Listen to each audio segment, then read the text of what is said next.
The house on 6R57 Boulevard sat in the heart of Westfield like a relic from another time, grand, imposing, wrapped in ivy that curled around its white colonial frame as if trying to hold it in place. The Brodges family had purchased it with hope and reverence, drawn in by its historical charm and quiet neighborhood. 3 children, 2 parents, and a future they believed they were finally building for themselves. It began on a Tuesday. The first letter arrived unremarkable in shape but unnerving in substance. Derek found it in the mailbox, sealed in a thick cream envelope with no return address. Inside, the typed words were simple yet heavy, with something else: curiosity, malice. 657 Boulevard has been the subject of my family for decades now, and as it approaches its 110th birthday, I have been put in charge of watching and waiting for its second coming. My grandfather watched the house in the 1920s, and my father watched in the 1960s. It is now my time. There was no name, just a sign-off. The Watcher. At first, Derek assumed it was a prank. Some historical society, eccentric, or neighborhood weirdo. He didn't tell Maria immediately. She was already overwhelmed with unpacking, helping the kids adjust to the new rooms.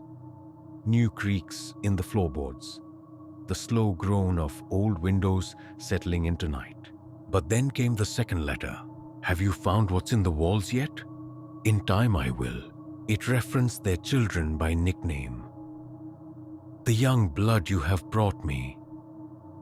It knew things no one outside the house should know.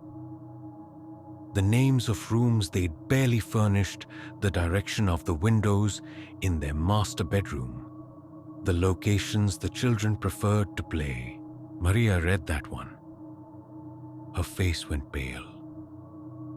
For the first time, she noticed the windows that lined their neighbors' houses, the trees that concealed so many lines of sight. At night, Derek sat awake longer than usual, watching headlights flicker across their lawn, tracing imagined movement between hedges. They called the police, of course. The officers read the letter twice, then set it down as if it carried weight far greater than paper. It's probably a joke, one said, though. His eyes did not match his voice. The house seemed to breathe differently after that. Maria swore she heard shuffling in the walls, a soft scratching in the ceilings between midnight and 3. The children mentioned a tall man watching from the street, but each time Derek rushed out, the sidewalk was still. 3 days later, another envelope arrived, this time wedged in the crack of the front door. I asked the woods to whisper your name. They did. I know now who you are. You don't belong here. This is not your home. They installed cameras. They upgraded the locks. They double-checked the windows at night and left hall lights on, chasing away shadows that still returned like tidewater. But the feeling of being watched was constant, not just in the rooms, but beneath the skin. Maria, once devoutly rational, began leaving bowls of salt at the corners of the attic. She read about rituals, whispered prayers, in languages she didn't fully understand. Derek hated it. Hated the weakness it represented, the implication that something unseen had more control over their lives than they did. But still, he found himself staring out the window, long after she'd fallen asleep, clenching and unclenching his fists like it would stop whatever watched them from watching deeper. They tried talking to neighbors, gently probing without revealing too much. Most were kind, curious even. A few, however, recoiled. One old woman bent and bird-like leaned in and whispered, "That house wants to be alone." It doesn't like being disturbed." Then she shuffled away, muttering something about the blood in the soil. They stopped going outside after dark. The children began sleepwalking. It started with their youngest Ellie, who would be found standing at the bottom of the stairs, eyes wide open but vacant. Her tiny hands held in front of her like she was waiting for something to be handed to her. Then it was their son. One night, he was found curled up in the hallway closet, repeating the phrase, "They're looking in," over and over. But the most disturbing moment came when Maria found their eldest daughter in the basement alone, with the lights off facing the far wall. "Who are you talking to?" she whispered. The girl didn't respond, just tilted her head and said, "The man who lives in the floor." They slept in one room after that. The letters grew bolder. "The house is not yours. You can change its walls, paint its rooms, fill it with laughter. But I will still be here, beneath, around, within. I am always watching." They contacted a private investigator. He stayed for a week using sensors, microphones, even a heat map scanner. He found nothing but high EMF readings in the basement and attic levels that could cause hallucinations, paranoia, but nothing tangible. Maria asked him what he believed. He didn't answer, just looked toward the fireplace where the wallpaper had begun to peel in the corner, revealing a strange marking underneath. A series of interlocking circles etched into the wood. They tried to sell the house quietly, but word had spread. The watcher was no longer their secret. A prospective buyer asked, "Is it true about the letters?" Derek lied, said they'd stopped, but that night they received another. "Lie to them all you want, but I will still be here. Waiting, always waiting." He burned that one. But the next morning, a new letter was waiting in the mailbox, untouched by fire, sealed with a small circle drawn in wax. Inside was one line, "You shouldn't have done that." They stopped sleeping entirely, and somewhere in the walls, something whispered. Something waited. The rooms felt smaller with each passing day, as though the house itself was folding in on them. Walls that once held warm golden sunlight now filtered only sickly gray. The hardwood floors creaked, not just beneath footsteps, but seemed to sigh even in silence. Maria no longer unpacked. The boxes remained stacked in corners, quiet reminders of a life they had tried to start but never truly entered. The children had stopped asking to decorate their rooms. Ellie no longer colored. Their son barely spoke.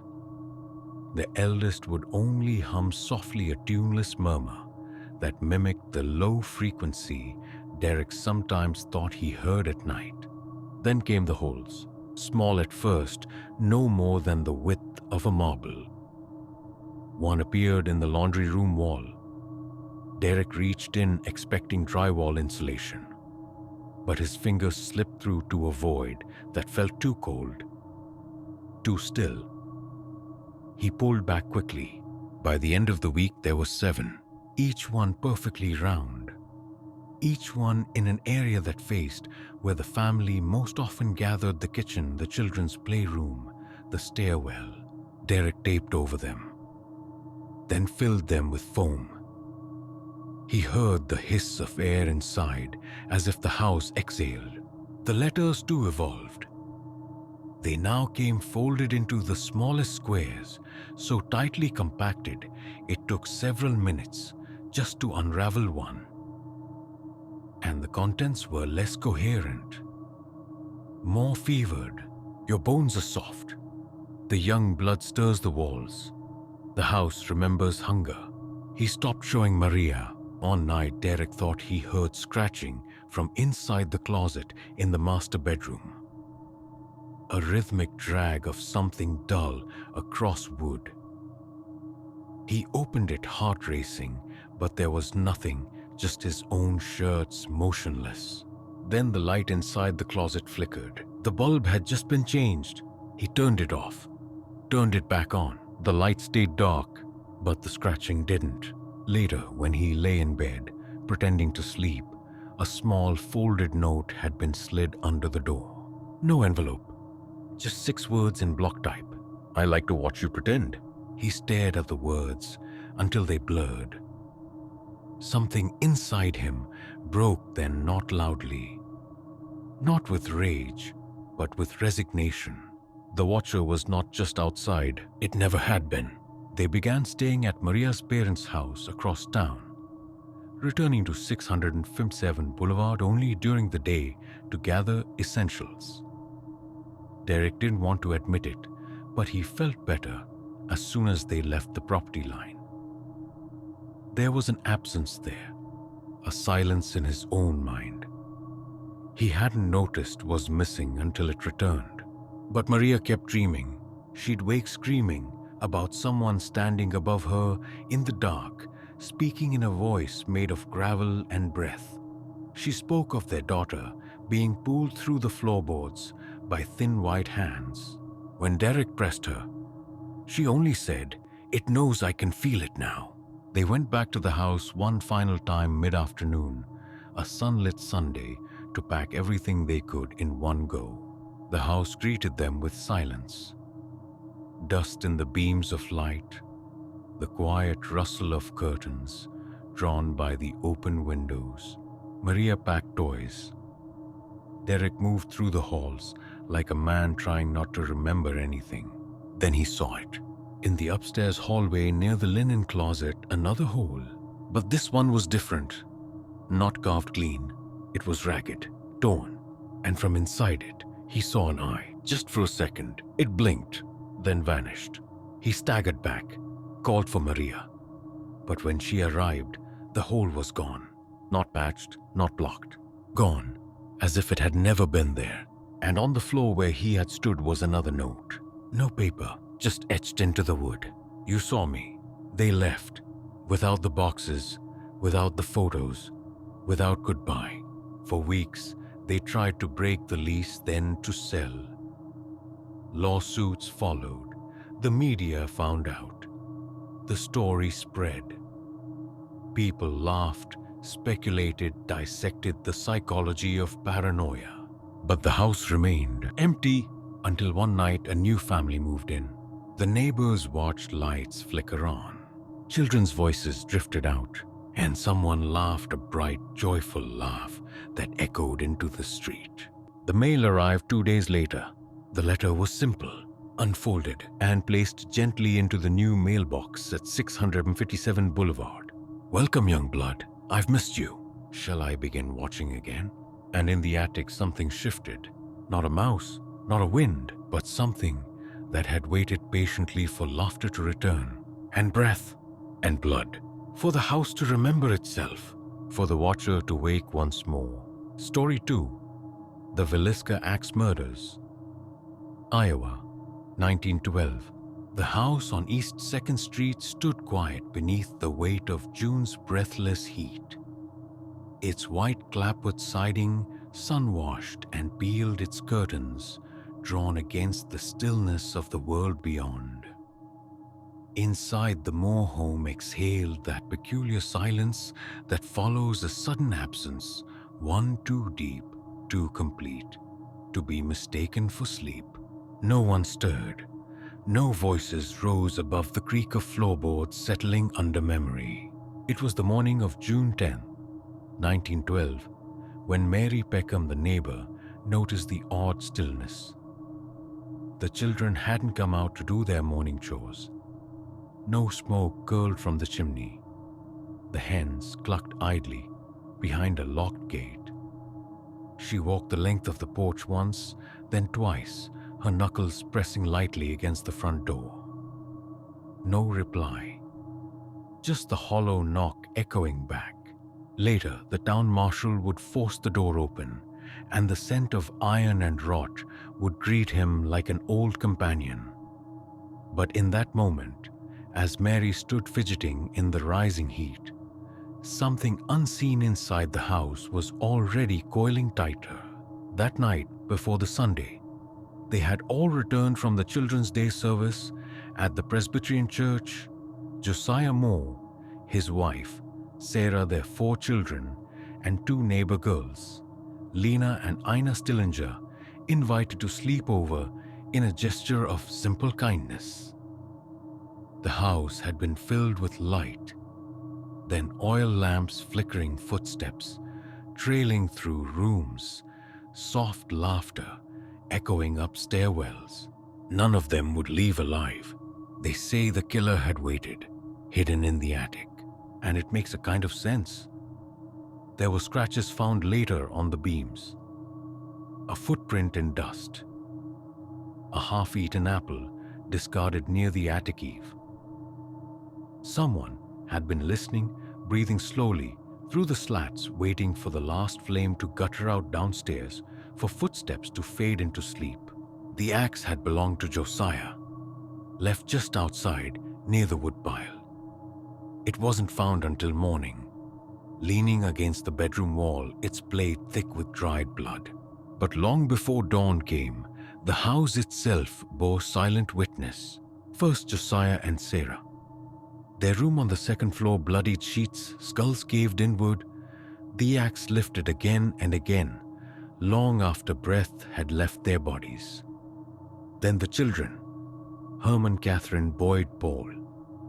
Small bodies under small blankets, each struck as they lay still, trusting. The youngest, Paul, was just 5.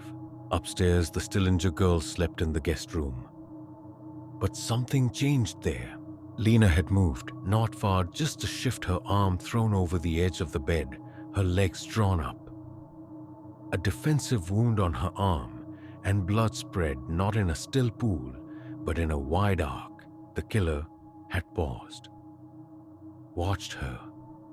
A smear of blood on the inside of her knee suggested something else, something no one wanted to name. Afterward, he covered their faces with sheets, not gently, deliberately, each one. Then mirrors too draped with cloth, or shirts, or dresses ripped from drawers, as if reflection itself had become unbearable. No valuables were taken, nothing ransacked, just death left like a signature.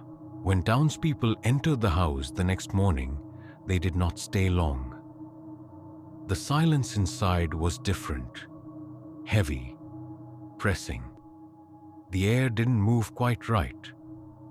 The sunlight that slipped through cracks in the curtains was gray instead of gold.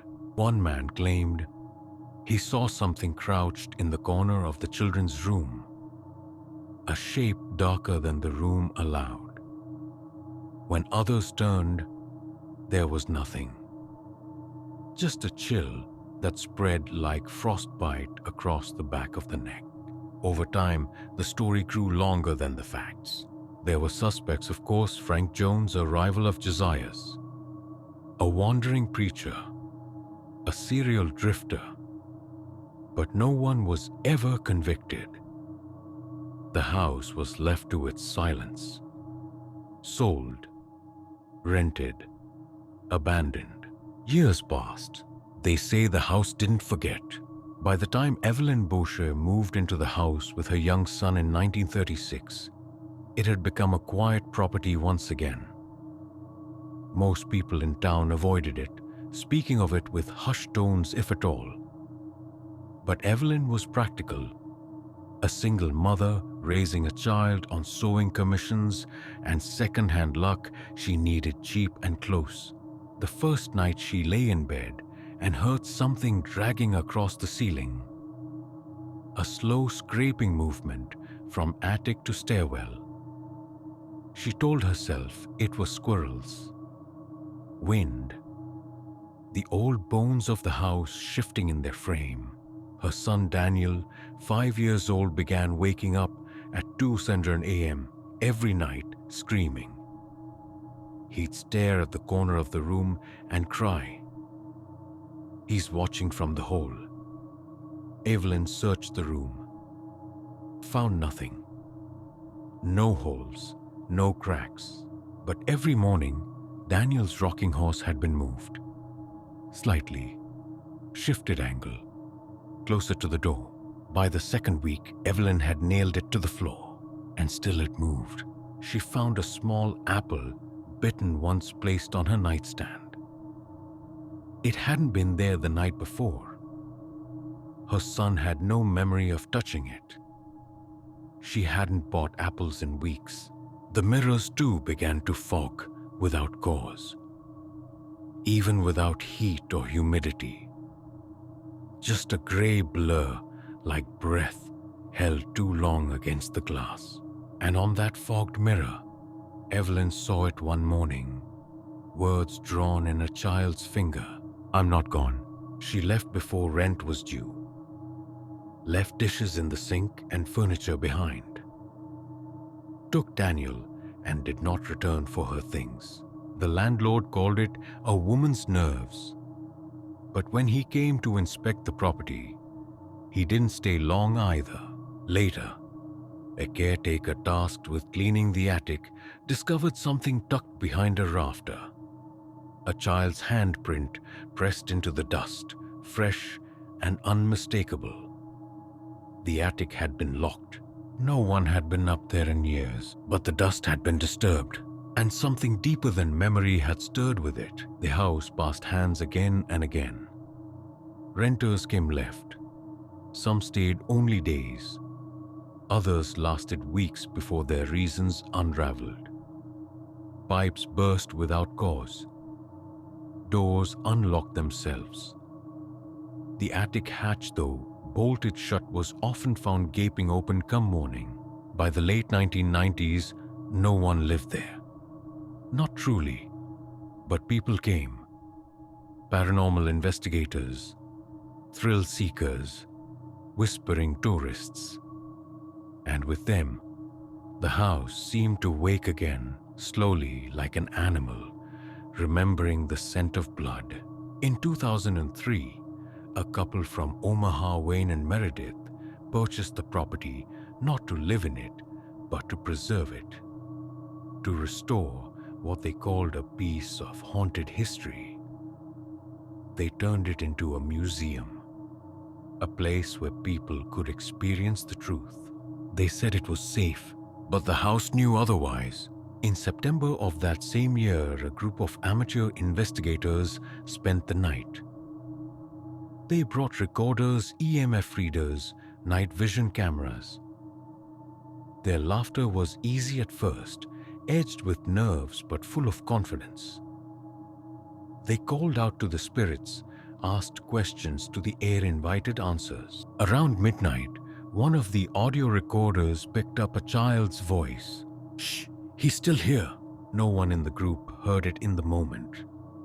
Only later, during playback, another voice followed, slower, deeper, drawled like breath through teeth. "Don't look." One of the women refused to return. She said the moment she stepped into the children's room, she felt hands wrap around her wrists, small like a child's, but cold and unyielding.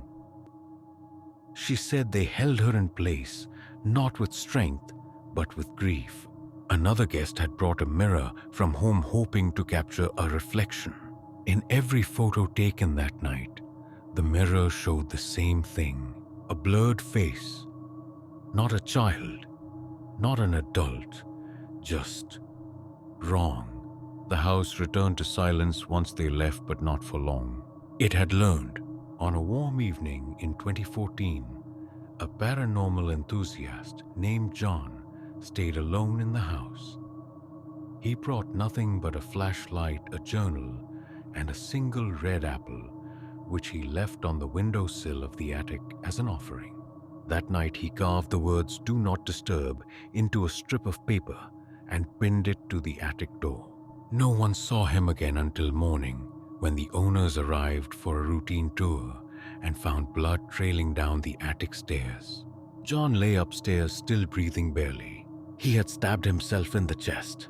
Later in the hospital, he would say only they wouldn't stop looking. Then silence. He never returned to the house. Since then, the attic has remained locked. Not with a bolt, but with chains. Visitors still come. They leave gifts, candles, crosses, plastic toys for the children. Some stay overnight, claiming to feel energy or see shapes in the dark. But others leave pale, hollow-eyed, unable to explain why they felt so. Watched. In the children's room, the beds are remade nightly, sheets tucked in tight.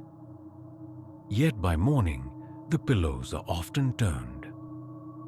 The covers pulled down as if someone had climbed in during the night and forgotten to make it right again.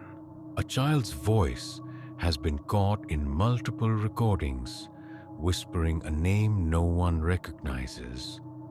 And always, the attic floor creaks just once after the lights go out, like someone shifting or stepping forward. Those who stay longer begin to notice small things. Their phones turn off unexpectedly. Cameras refuse to focus when pointed at the stairwell. Visitors find words scrawled in their notebooks they swear they didn't write. One guest, a history teacher from Kansas, found a note in his coat pocket after leaving. It was old paper brittle, yellow torn at the corner. 7 words. You can leave. He never did. He never explained what it meant. But the house on East 2nd Street still stands wrapped in sunlight by day and something else by night. It doesn't shout, doesn't scream. It waits. It watches.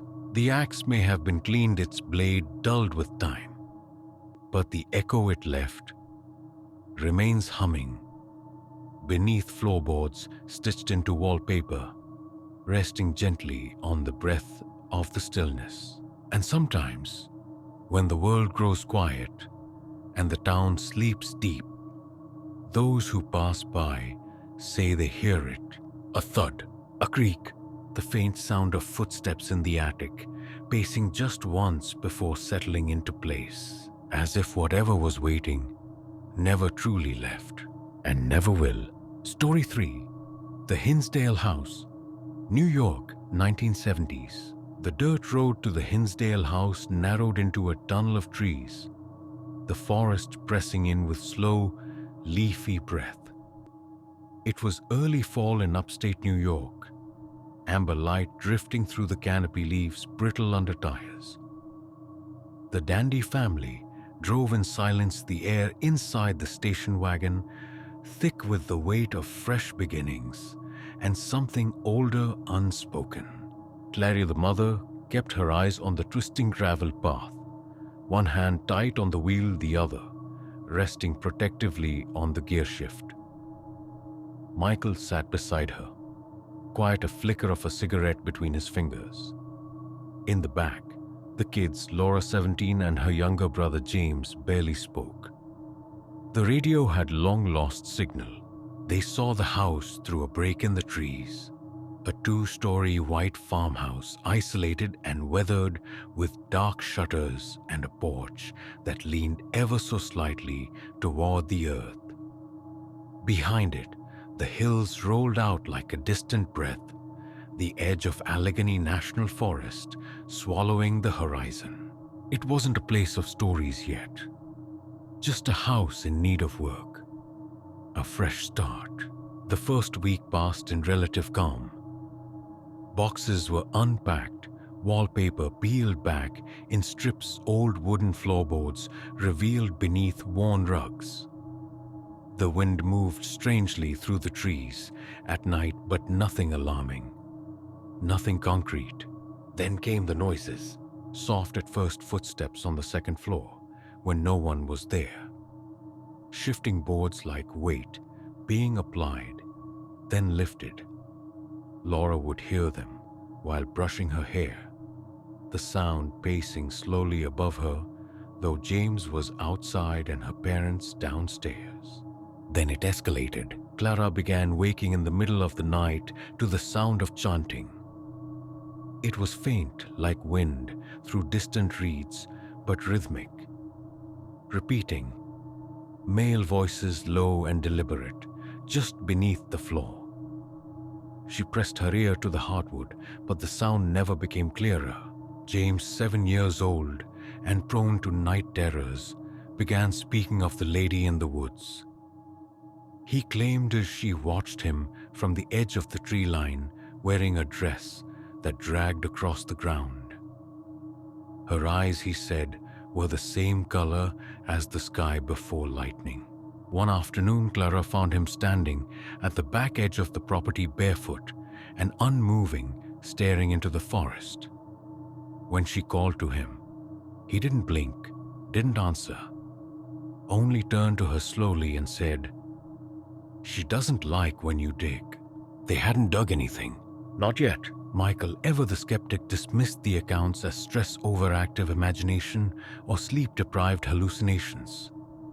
But he began staying up later, sitting alone on the porch with a shotgun across his lap, staring into the dark as if it might stare back. The animals were the next to react. Their dog, a black lab named Daisy, refused to enter the house after dusk.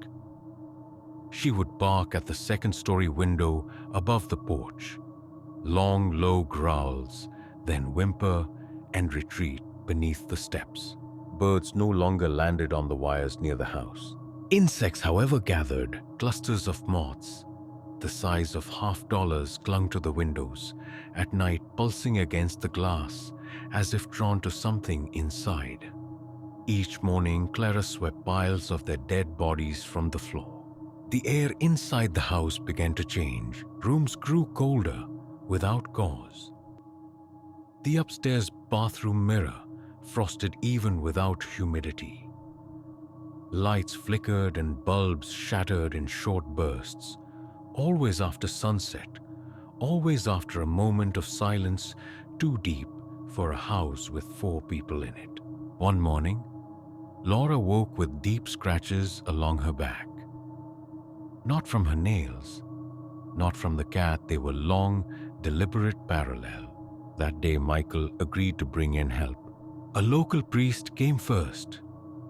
He walked the house in silence, touching door frames and murmuring beneath his breath. He paused longest in the attic, then descended with a pale face and trembling fingers. He refused to return, but left a crucifix behind, placing it on the mantel with a shaking hand. "I don't know what it is," he told Clara at the porch steps, "but it was waiting before you got here." The dandies tried to pray. They tried to ignore it, but the house responded in kind. James disappeared for half an hour one evening. Found later barefoot again, behind the shed, his face and arms streaked with dirt. He claimed they wanted to show him something. When asked who, he simply said, "The ones in the tree." He never elaborated. That same week, a friend visiting the family swore he saw a figure at the top of the stairs. It was tall, darker than shadow, featureless, but it watched. He said it didn't move, but it pressed like it was leaning inward from another place. The air grew heavier with each day. Clara's dreams became vivid. She began sleepwalking, found one morning in the forest, feet torn from thorns, dress soaked with morning dew. She didn't remember leaving the bed. One night, Laura awoke to the sound of heavy breathing, not from her room, but beneath it. Floorboards cold under her feet. She crept to the vent and pressed her ear down. It was there, deep, slow, rhythmic, not human. She didn't sleep again that night. The scratching in the wall started 2 days later. It came from the living room first, then the kitchen, then upstairs. Something crawling, not mice, not raccoons. It was too loud, too methodical. Michael tried sealing cracks, setting traps. Nothing worked. On the 10th night, the walls bled. A slow drip from a seam in the ceiling trailing down the kitchen wall. They touched it. Thick, dark, metallic. It wasn't paint. It wasn't rust. They called the county. Plumbing was fine. No leaks. No explanation. Then the forest changed. The trees around the property began to lean, not visibly at first, but gradually, imperceptibly. Until one morning, Clara noticed that the sun no longer entered through the kitchen window. It had always done so. Now the tree canopy had grown dense enough to blot it out. It had only been 3 weeks, and yet the house felt older now, used like it had been feeding. The last thing to vanish was sound. No birdsong, no wind through branches, no creaking wood. Just a hush so complete it rang in the ears. Something was about to break, and whatever waited in the walls was listening. The night it broke began like all the others. Heavy silence, the oppressive kind that feels damp in the lungs. The sort of quiet that begs you not to speak. The moon hung low, filtered through thick clouds, like a pale eye barely willing to watch. They had all gathered in the living room by unspoken agreement. The crucifix on the mantel had fallen earlier that day, shattering its base on the hearthstone. No one had touched it. No one dared to lift it again. Clara sat stiffly in the armchair, her hands clutched around a rosary that wasn't hers. It had been found that morning beneath James's pillow, an old one with wooden beads dulled by years of use. They didn't own it. Michael held the shotgun loosely across his lap, more as comfort than protection. He hadn't fired a round since they'd moved in. He no longer believed it would matter.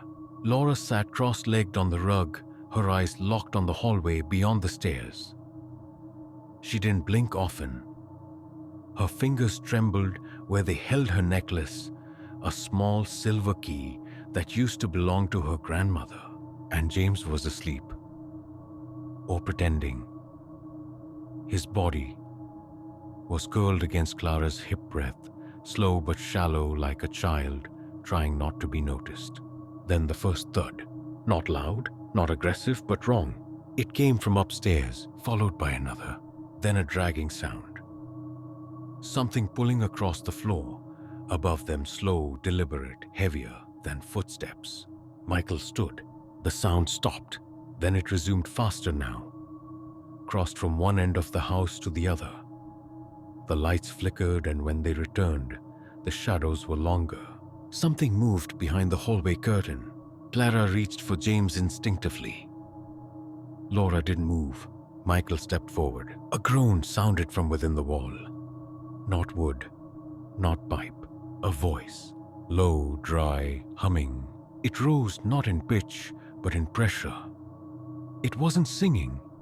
It was speaking, but the words were older than sound, like a language remembered by the house itself. The attic door creaked, not from above. From behind, there was another entrance. None of them had noticed it before. A hatch near the back of the kitchen, once covered by a loose cabinet panel. Now open. The air turned. The scent of rot and wet soil flooded the room. Clara gagged, James whimpered, and Laura whispered something no one could hear. Michael approached the hatch. The flashlight's beam cut through the black, revealing narrow stairs carved into stone. Earth walls, damp, old. Too old, don't, Clara whispered, but he was already stepping down. The moment his foot touched the first stair, the chanting began again, louder, deeper. It came from the very house, vibrating through floorboards, echoing in the beams. Laura screamed. From within the crawlspace, something answered, not in sound, in presence, a pressure so absolute, it bent the light. The flashlight snapped, plunged everything into darkness, then silence, and a breath. Right next to Clara's ear, a woman's breath. Laura collapsed. James stood upright, still asleep. His eyes rolled back. He whispered in a voice that wasn't his. "She's awake." Clara pulled him back, sobbing now, chanting prayers she barely remembered.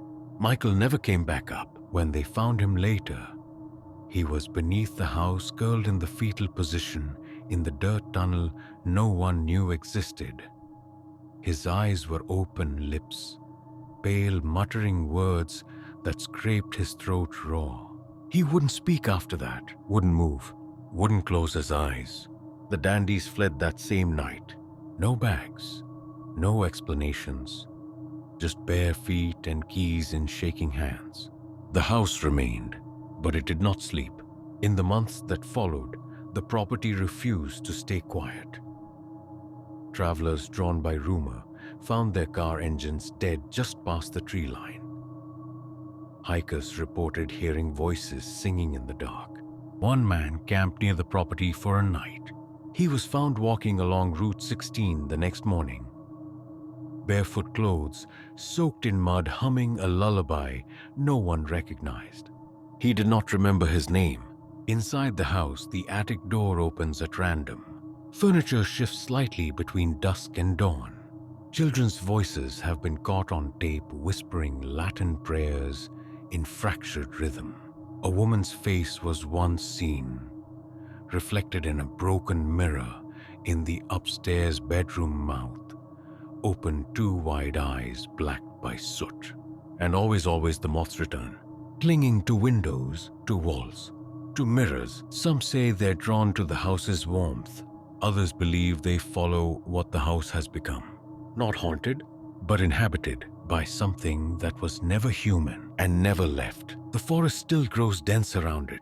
The sun never reaches the kitchen, and beneath the house something waits in the tunnel, carved by forgotten hands.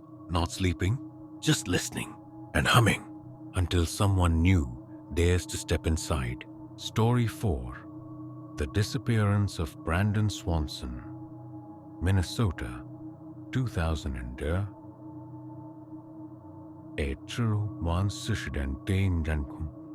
The gravel road stretched like a ribbon of bone under the soft May sky, framed by fields still wet from spring thaw. Brandon's car sat at an awkward angle in the ditch, its headlights dull behind a scrim of mist. The air held a kind of stillness that didn't feel right, not the peace of farmland in the early hours, but a breath held too long, waiting for something unseen to move. He had called his parents at 1:54 a.m. Voice clear but uncertain. He told them he'd accidentally driven his Chevy Lumina into a ditch near Lind, Minnesota, and couldn't get the car back on the road. He wasn't hurt. He just needed a ride. They got in the truck and began driving toward him, staying on the phone the whole time. Brandon insisted he could see lights from Lind nearby. "I'll walk to meet you," he said. "Just keep talking to me." So he started walking on the phone in the dark toward where he believed the road would eventually meet theirs. He was 19, college freshman, logical, calm, not prone to panic. The kind of kid who paid attention to detail, never left the house without his wallet, never missed curfew. And yet, as he walked, the conversation took on a strange rhythm, pauses that stretched too long, the occasional repeated question. Then a sudden change in tone, urgency, rising breath short. At exactly 2:15 a.m., Brandon exclaimed, "Oh shit," and the line went silent. Not cut off, not dropped, just silence.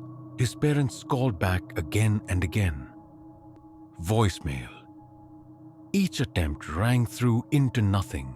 Later, investigators would find his car not near Lind, but miles away, near Taunton, farther from home, nowhere near the lights he claimed to see.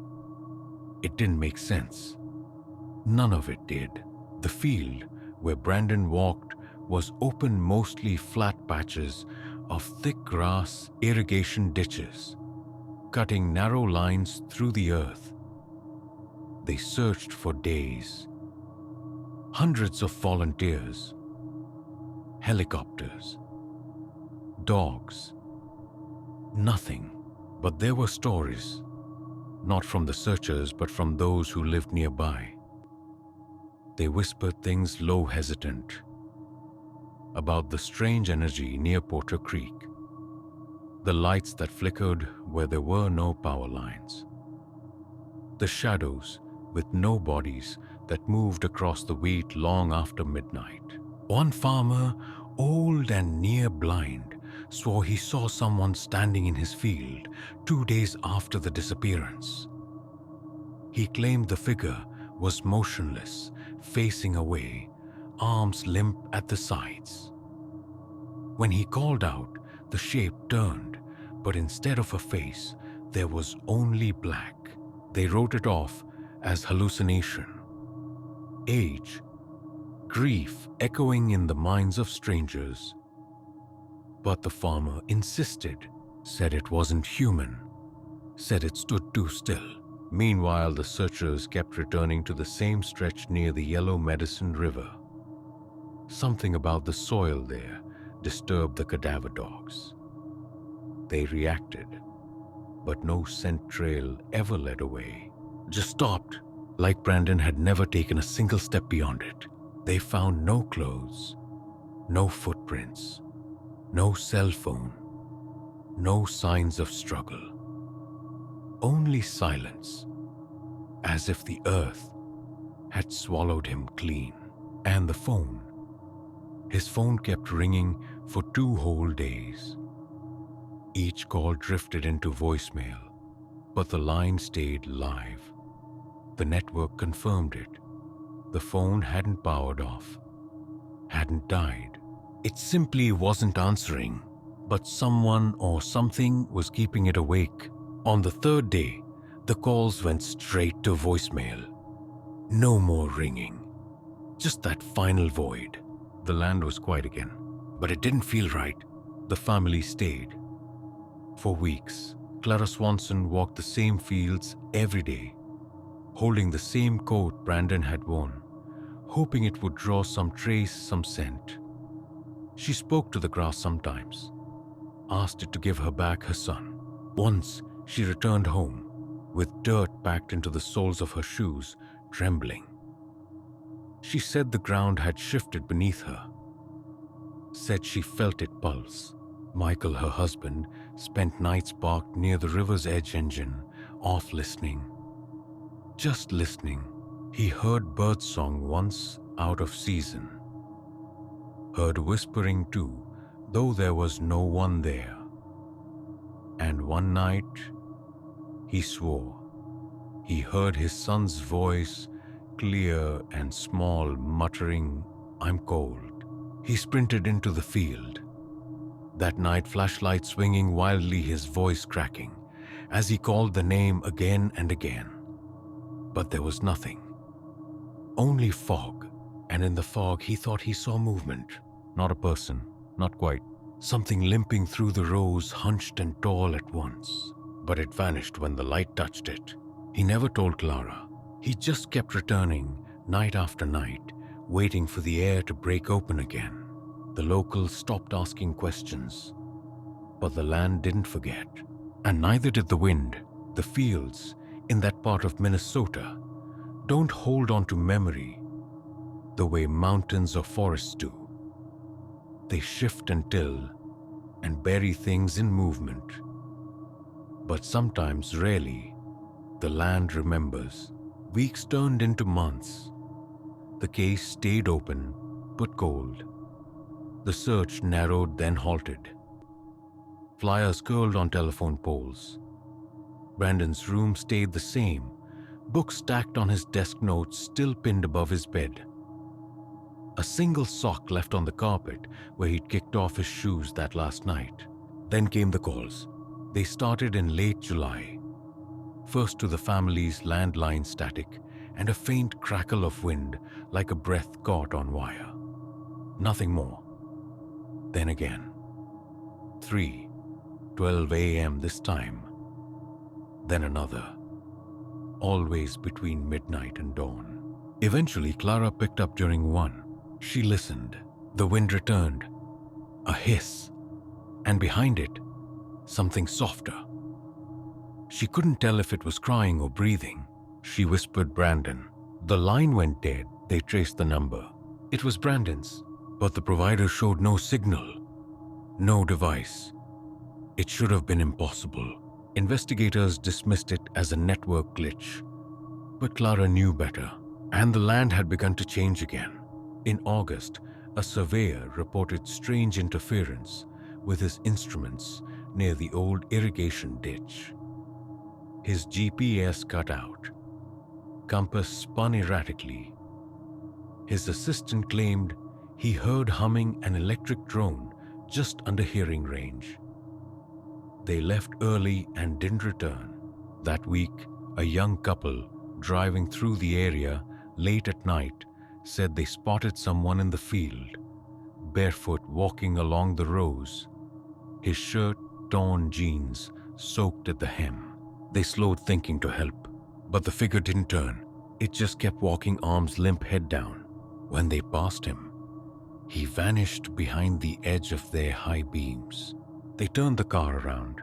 No one was there, not even footprints in the dew. Later, when they reported it, the officer asked what direction the figure had been heading. Toward the river, they said, always toward the river. In September, searchers returned for one final sweep. It was mostly symbolic by then, but the dogs acted strange, growling not at scent, but at silence, whimpering near the same spot along the riverbank where they'd first alerted months before. The water moved slower that day, and the wind carried a new smell, earthy but sharp like wet iron. They found nothing, again, but that night Michael dreamed. In the dream, he stood on the edge of a dark field. The stars above were wrong, too many, too close. The wheat stood tall, though it was the harvest season, and from within the stalks came a low hum. Brandon stepped out, older, not aged but changed, eyes too wide, skin pale with a kind of cold that never melted. He didn't speak, just pointed toward the trees that lined the distant edge of the land. And behind them, something glowed, faintly, like fire without flame. Michael woke gasping, drenched in sweat. He didn't tell Clara, but he went to that tree line the next evening, a lone flashlight in hand. The woods were quiet, too quiet. Not a single bird, not a single insect. Just the crunch of his own boots in the grass. And then he saw it, a small pile of stones carefully arranged in a spiral. In the center, Brandon's class ring. It hadn't been on him the night he vanished. It had been in his dresser drawer. They never found it during the searches. Michael picked it up. The metal was warm. He didn't keep it. He left it there and returned home. That night they didn't sleep. And the next morning, the spiral was gone. But the ground beneath it was soft, as if something had moved or risen. By October, Clara began writing letters, not to anyone, but for him. She would leave them on the windowsill. Some mornings the paper was gone. Other days the ink had smeared as if touched by damp fingers. She didn't question it. She just wrote more. The calls stopped. The sightings did too. But the land never went quiet, and Brandon never came home. Not truly, not in the way they hoped. Some believe he was lost in the dark, into the ditch, the river, the cold. Others whisper of something older in those fields. Something that walks in the mist. Something that wears the face of those it takes. But all that remains is silence, and an empty line that rang far too long, until one day it didn't. Story 5. The Ghosts of Bobby Mackey's Music World. Kentucky. The first time Lauren Hayes stepped through the front door of Bobby Mackey's Music World, she felt it not as fear exactly, but as weight. The kind that settles at the base of the spine, instinctual and ancient.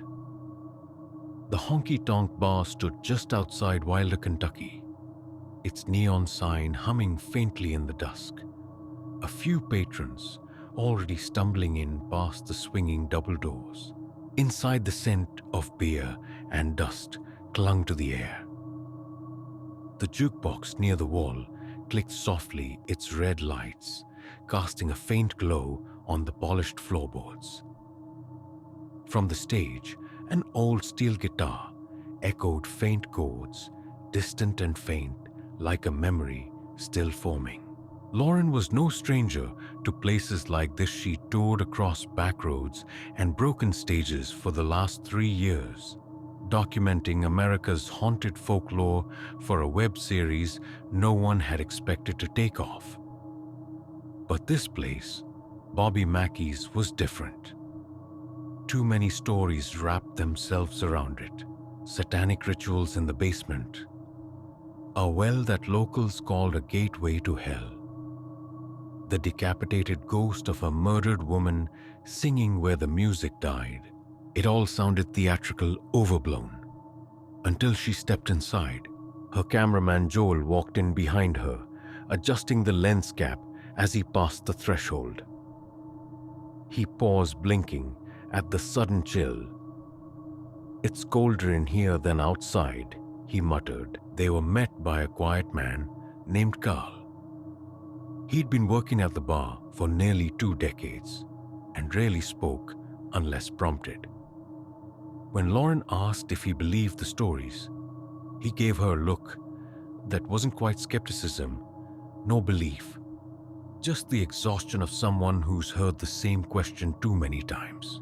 "Things happen," he said simply, and handed her a ring of keys. The team set up that evening static cameras in the dance hall, motion sensors in the hallway that led toward the infamous basement stairs, and thermal scanners placed in the dressing rooms upstairs, where people swore they'd seen a woman in white brushing her hair in the mirror. Lauren kept a small digital recorder in her coat pocket, voice activated. It had caught strange sounds before breath, where there should be silence whispers embedded under static. By 1:17 a.m., most of the bar had emptied. Bobby himself had left hours earlier, locking the front behind him and giving them full run of the place. The lights were dimmed. The jukebox was unplugged. Only the sound of distant cars on Route 9 broke the stillness. Lauren stood near the stage, camera in hand, waiting for nothing in particular. The kind of waiting she'd learned over time was essential, long, still patience, like fishing in a bottomless lake. The deeper things didn't surface under bright light and idle chatter. Then she heard it, a low hum, not from the stage or the hallway. It came from beneath her, the basement. She walked toward the old trapdoor, tucked in the floor, near the bar. It had been sealed once, bolted, after too many incidents, but someone had forced it open again. There was no ladder, just a narrow stairwell cut from stone, disappearing into the dark. Lauren clicked on her flashlight. The beam caught the edges of old bricks and the glint of something wet coating the bottom step. She hesitated, then descended. The temperature dropped with each step. The air grew thick, wet, earthy, with a faint, bitter undertone, like something long buried had begun to breathe. At the bottom, she stepped into a wide space, dirt floor, stone walls, crates stacked in corners, rusted pipes along the ceiling, and in the middle, the well. She approached it slowly. The pit was no more than 3 feet across, rimmed in red bricks stained black with age. She leaned over the edge. Nothing, just blackness. She set her camera on the ground, its red recording light blinking steadily.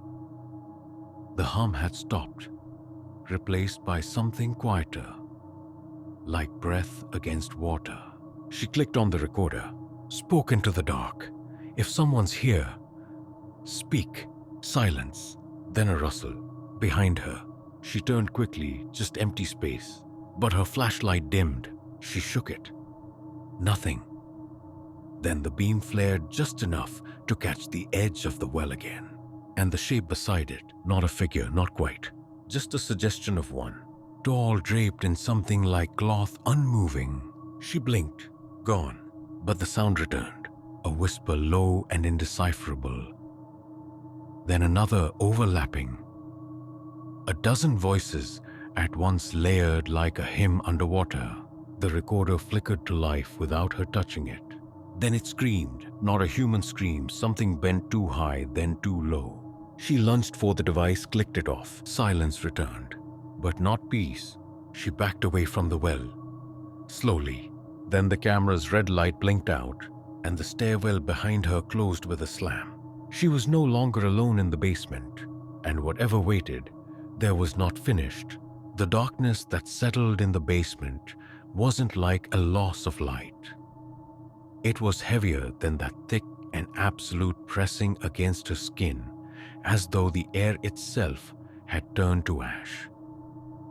Lauren stood frozen, her breath, shallow eyes straining for edges that no longer existed. The trapdoor had slammed shut.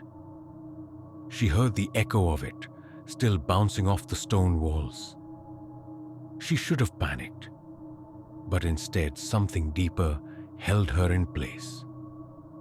A kind of suspended stillness, like prey under the gaze of something older than fear.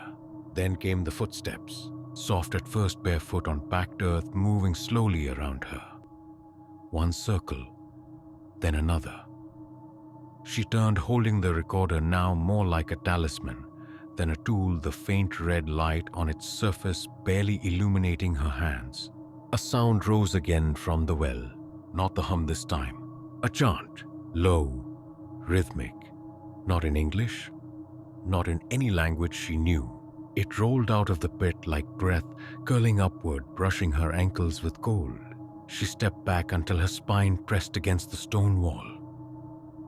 She whispered Joel's name once, then again, louder. No answer, only the sound of chains dragging against stone, slow and deliberate, somewhere beyond the dark.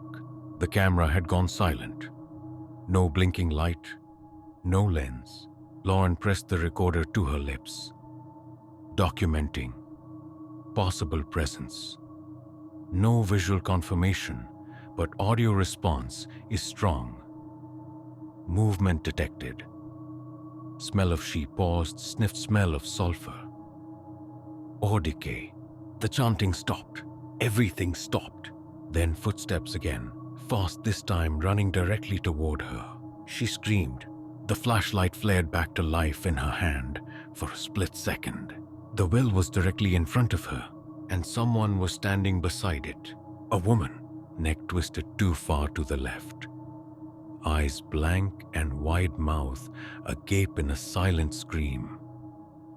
Her dress was torn, soaked in something dark that dripped from the hem, and in her hand she clutched a head. Another woman's head, eyes, open mouth sewn shut with thick black thread. Lauren stumbled back, slamming into the wall again. The light flickered once more, then died. The vision was gone. She wasn't sure how long she stood there, trembling, frozen. But eventually the trapdoor above her creaked. Light spilled down the steps again. Joel's voice sharp in the distance. Lauren. She bolted up the steps, burst through the hatch, into the bar, gasping. Joel stood there, pale and shaken. What happened? I looked down there 5 minutes ago. It was empty. She couldn't speak, just looked at him, hands shaking. She pressed the recorder into his hand. Play it. He clicked it on. At first static, then her voice, then silence, and then singing. Soft, melancholic. A woman's voice rising from the static like smoke. Then others joined, a chorus. And just before the tape got out, a final whisper, too close to the microphone. She never left. They packed up before sunrise. Joel swore he saw someone watching them from the second-story window as they drove off. A silhouette. The next day, the recording was gone. Not erased, just missing. Files corrupted, the device itself dead. Lauren didn't return to Bobby Mackey's. She kept dreaming of the woman by the well, only now she wasn't silent. She sang, a lullaby slow and lilting, and always, always her mouth was still sewn shut. Some nights Lauren would wake to find soil on her sheets. Fine red clay, the kind only found beneath the bar, below the trapdoor, beside the well they say, leads straight to hell. And deep in the night when her house was still, she'd hear music. Steel guitar far away, and someone humming along.